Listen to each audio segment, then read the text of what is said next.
I nominated Brid for the Carers Award because I have never seen anybody demonstrate such love and selflessness in very, very difficult circumstances.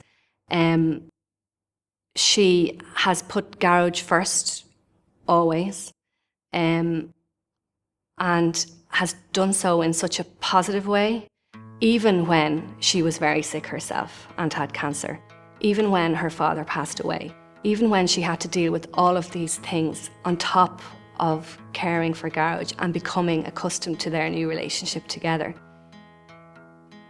It was the 31st of July 2006.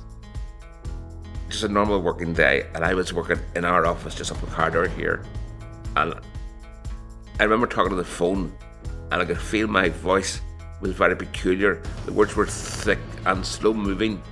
I finished the phone call and immediately collapsed to the floor. They called us all into the hospital at 2 a.m. to say he's gone. Intracranial pressure is now at 60. Nobody survives that. So for 12 hours we believed he was dead, and friends came in to pay their last respects. His death was announced on a local radio station and also on Radio Na Gaeltachta, national Irish language radio, that he was dead. That was announced at midday, and at 2 o'clock because he had been in an induced coma, so they had removed all the sedation and they expected him to slip away, whereas in fact he was waking up.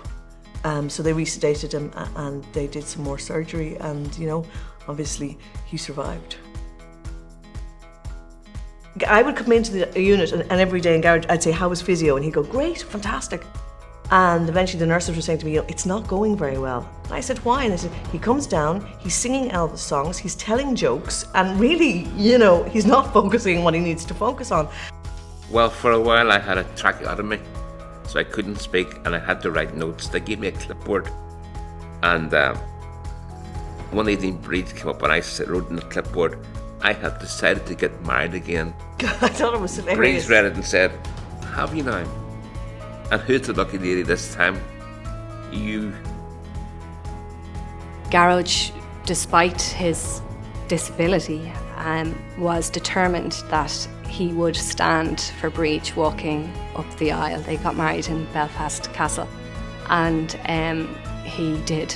He had his son Anla on one side and his brother on the other side, and when Brid came to walk into their wedding, Gearoid stood up, and I don't think there was a dry eye in the house. The Wheelchair Monologues, which was a one-man show about his whole experience, about having the stroke, his near-death experience, rehab, becoming accustomed to life in a wheelchair, and they put this show on.